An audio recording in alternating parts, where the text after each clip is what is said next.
Okey, hari ni kita nak buat DIY sikit untuk kipas Kdk.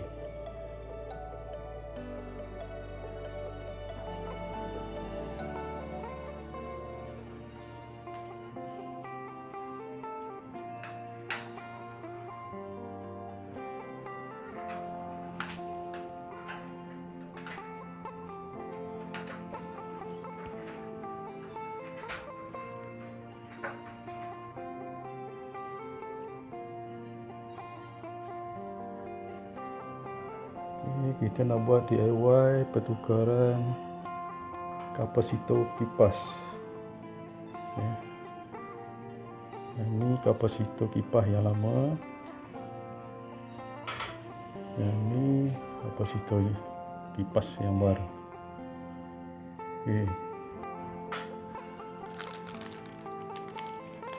Beli di kedai hardware kapasitor baru.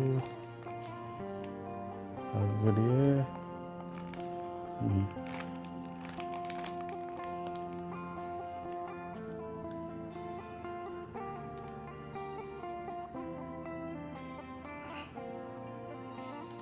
Okey.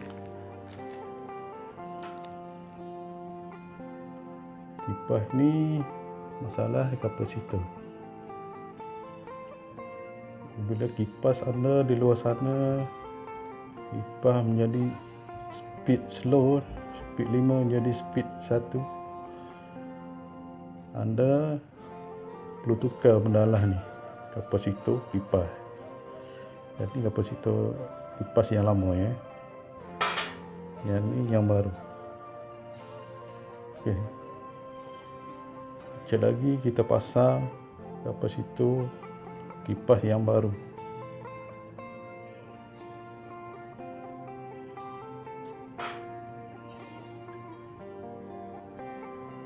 Okey, kita sambung wire yang positif di belakang. Pastikan dia sambung dengan wire yang warna merah sebenarnya. Okey. Untuk negatif, kita sambungkan dengan wire warna hitam. Wire warna hitam ni Di sini kapasitor dia dua warna merah wire dia, tapi bentukan dia punya ni, kedudukan dia kapasitor ni macam ni. Kita akan pasang.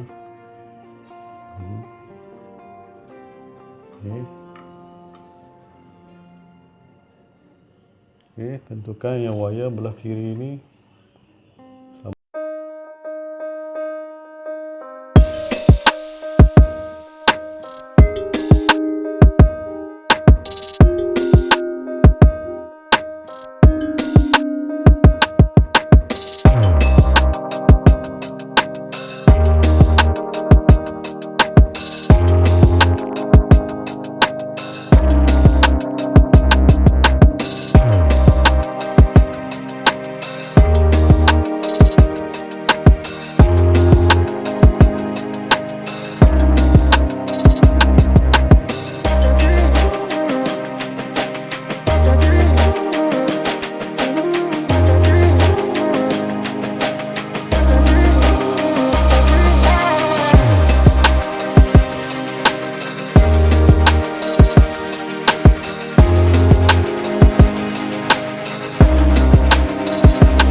dan lancar. Kita tukar lagi speed nombor 4.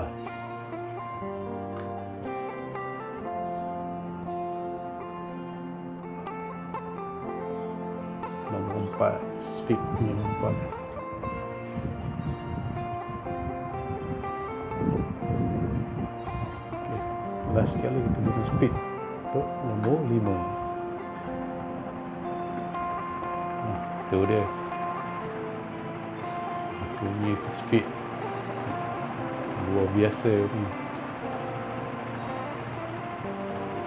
Okey, info sekali lagi kepada tuan-tuan dan puan di luar sana, sekiranya kipas anda, kipas siling anda di rumah menjadi slow tahap speed nombor 5, saya maklum tadi, anda perlu tukar kapasitor kipas. Benda lah ni. Ni. Okey, nampak?